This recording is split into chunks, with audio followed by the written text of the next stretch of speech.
So we're working our way through the Old Testament, and we're coming near the end. And we get to this funny book, Habakkuk. And, I grew up saying it was Habakkuk, like Habakkuk, or I can't even say it anymore that way. My Hebrew teacher told me I was wrong. But we have this interesting book. And in it, this prophet from Judea is speaking to us from the time of the fall of the southern kingdom. So I want you to, at first conceptualize what's going on. Have you ever seen something fall apart? Have you ever seen something just absolutely go down fast? Maybe your favorite restaurant you went to for 30 years, all of a sudden a cousin took it over and it was not mama's food, right? It's one of those moments. And the prophet's speaking to people in that kind of a time. He's speaking around 600, and he's speaking to the leadership, both the religious and the political, because those were overlapping. And he's speaking to those who were oppressed by them, the working class people. But he does so in one of the most unique ways of our prophetic books. This prophet of ours that we're going to be diving into in a little bit, he's speaking to people, but he's speaking past them because he's having a conversation with God. Have you ever heard a story where somebody's conversation with somebody else allowed you to see something with new insight about who you were? I've used it many times, but the story of Scrooge is like that for some people, right? All of a sudden they read that book and they go, I'm the good guy. And then every now and then you read it and go, oh my goodness. Right? You don't get called out on the carpet, but you see through another lens. Habakkuk does that because what he does is he begins a conversation with God, and God replies to his conversation, and he gets to ask hard questions. And as the people who would read that later, as they digest this work, they get to see the main points that he's trying to make while also learning how to be in a good relationship with God and ask hard questions. So this is an amazing piece of prophetic work. This book is to express the holiness of God, but to also allow us to wrestle personally with God's work in us.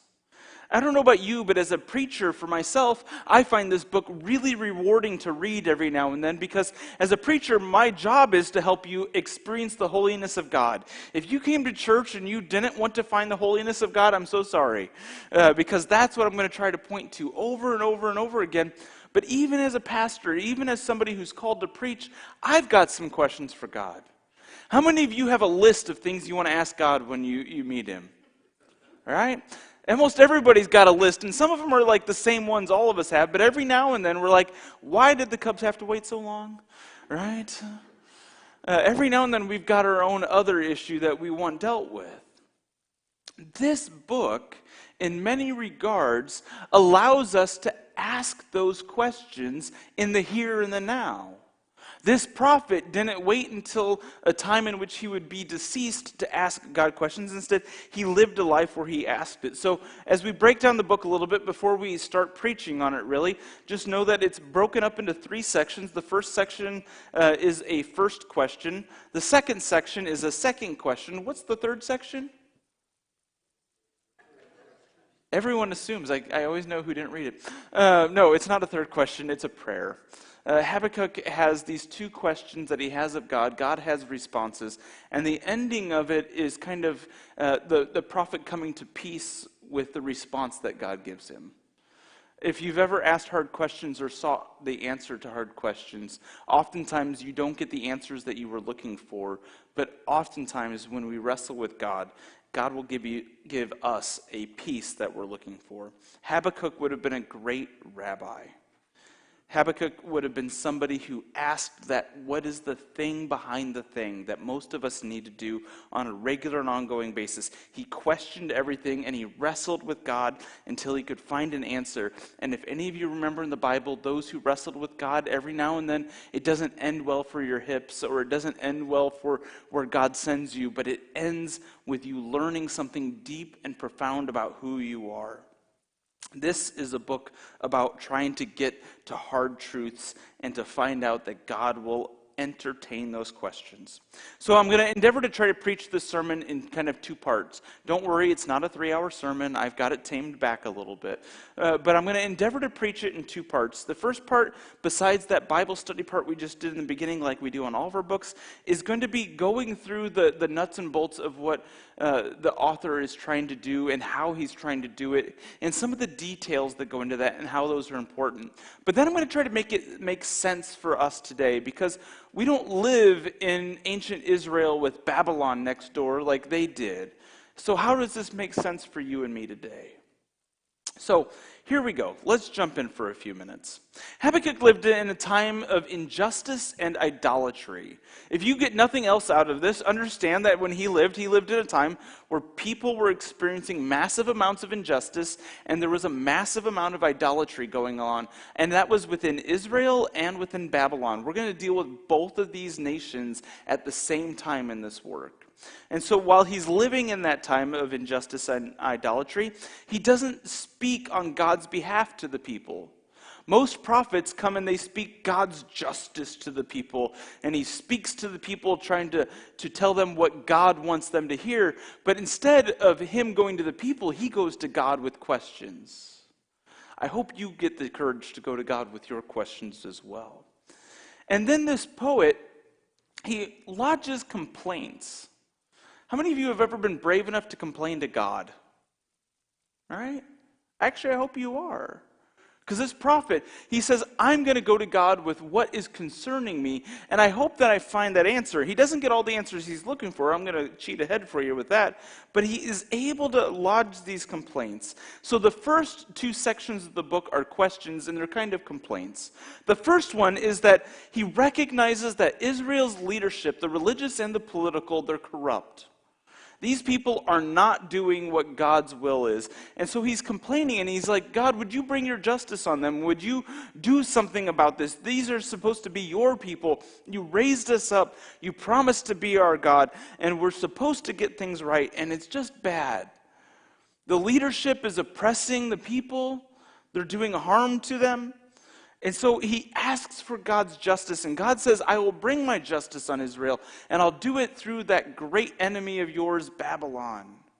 Now, the prophet in the beginning probably should be satisfied with this, because in the Old Testament, this is the pattern. I say it constantly.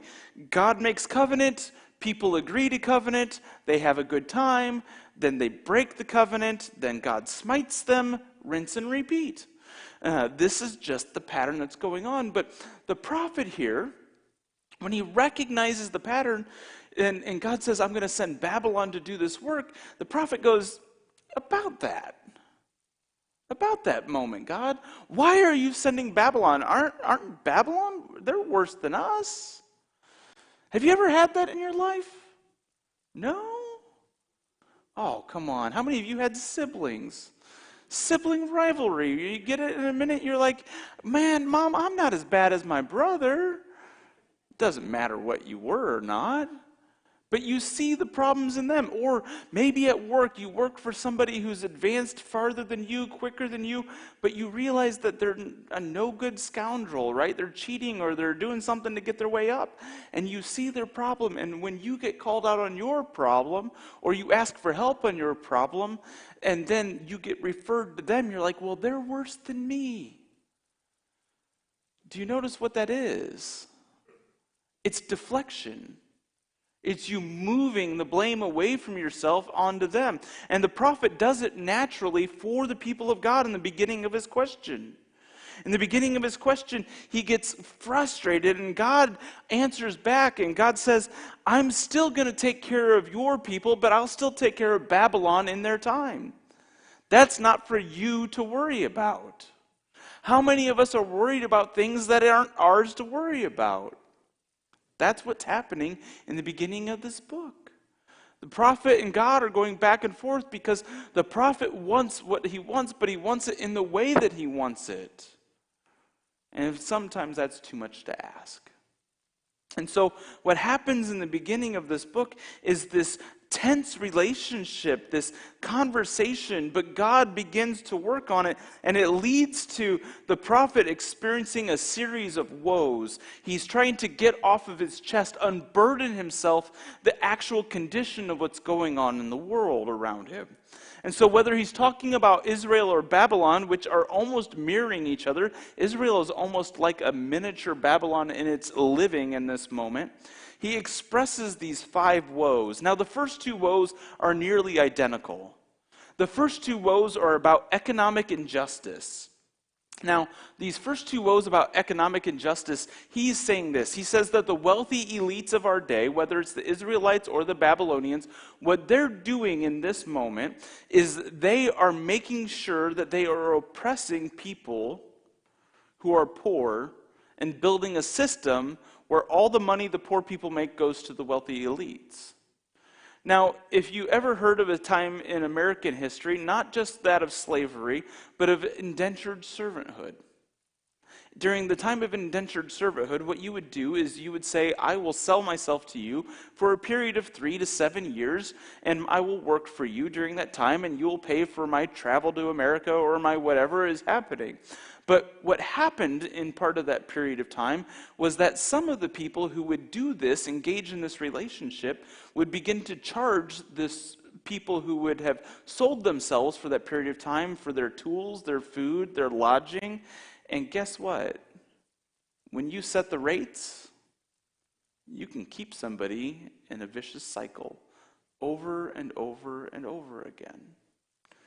In many regards, this is how the prophet is complaining about the conditions of the everyday person in Israel. The majority of the people were experiencing this kind of oppression. I often, and my experience with this, is to say that it's like you go to a payday lender. How many of you want to go to a fast cash place for your life, right? It's this opportunity to not just take the interest that would be needed to guarantee the loan that you're giving and to make sure that you have a living, but to do it in such a situation that takes advantage of those who are too fragile not to be taken advantage. This is an unhealthy oppression. The first 2 woes are him expressing that the normative situation in that day and age is an economic injustice that is killing the people of God, and it is unhealthy and unjust. And he's crying out and telling God, this is a woe of your people that needs resolved. The third critique, the third woe that he has, is that of slave labor outright. He's saying that this has led to a condition not only of this economic injustice and abuse, but it has led to slave labor where people are truly owning other people and not allowing them to experience the freedom of a full life. Most of us can agree with these 2 and 3 ills being a part of the time. The fourth one is an interesting one because he says, as this economic and this upper class elite is going about their day, they are having massive, wild, alcohol-filled parties where they are taking advantage and rubbing it in. It's that let them eat cake moment, right? It's this moment in which the people of well-to-do means are flaunting their extravagance in the face of those who have nothing.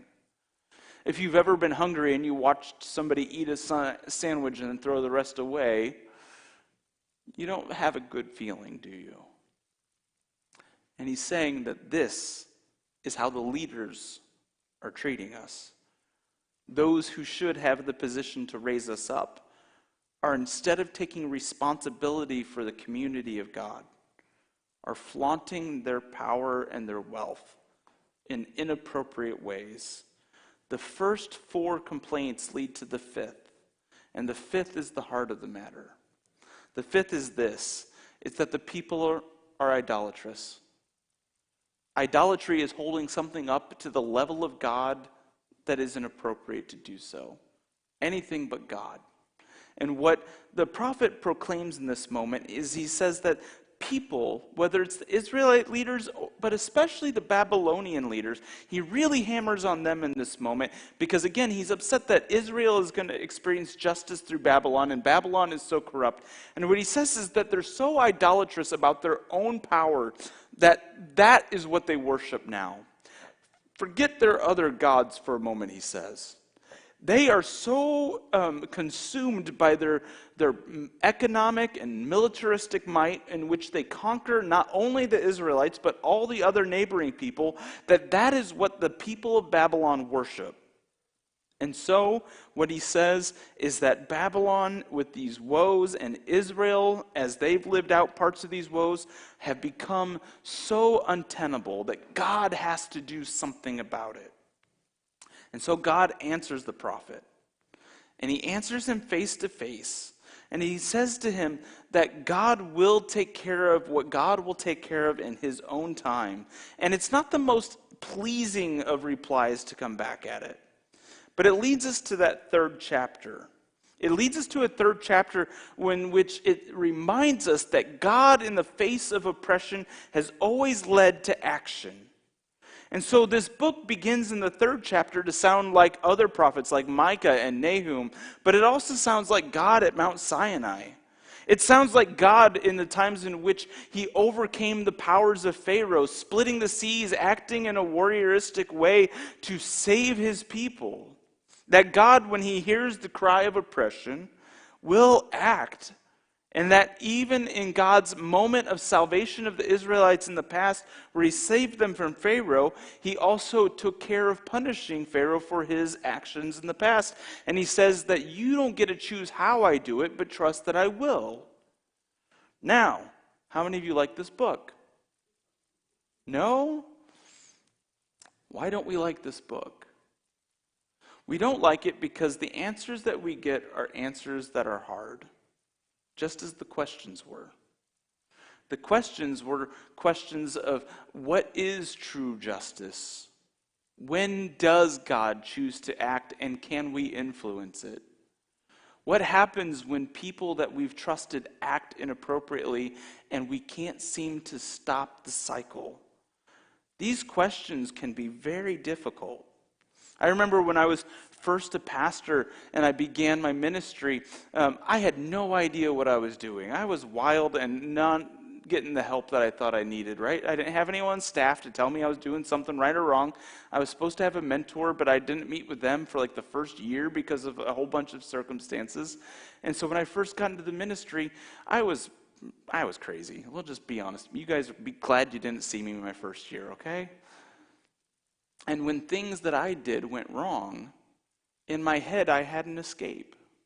You see, I followed somebody in the Methodist ministry who had been removed. And if you've been in the Methodist ministry, you know that takes an act of not goodness. How's that for speaking well?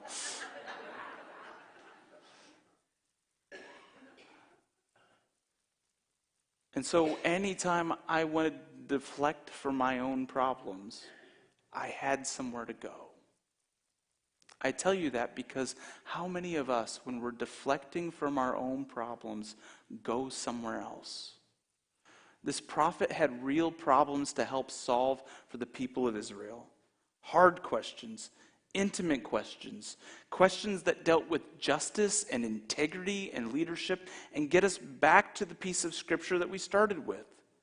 In the second chapter, fourth verse, it says, some people's desires are truly audacious. They don't do the right thing. That was true of the Israelite leaders. It was true of the Babylonian leaders. Some people's actions and desires are audacious. We can all think of people that we think act inappropriately, that take advantage of other people, that live a sinful life, that we can judge on good merit that is something not to do or to follow. But it says the righteous person will live honestly. And I love the word "but" in there because it makes me pause.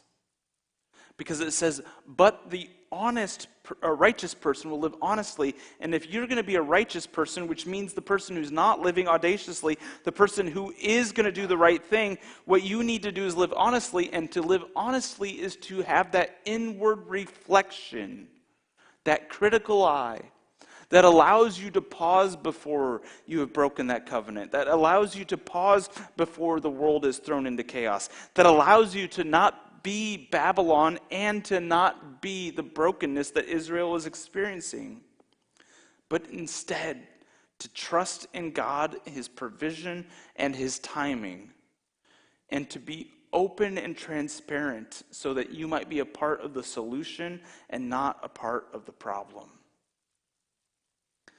That's a hard moment for us as church. Because every day, taking that hard inward look can feel exhausting. But the benefit of doing it is that there's salvation on the other end. When we read this prophet, and it's the downfall of the southern kingdom, what you and I are hoping to get to is the good news of Jesus.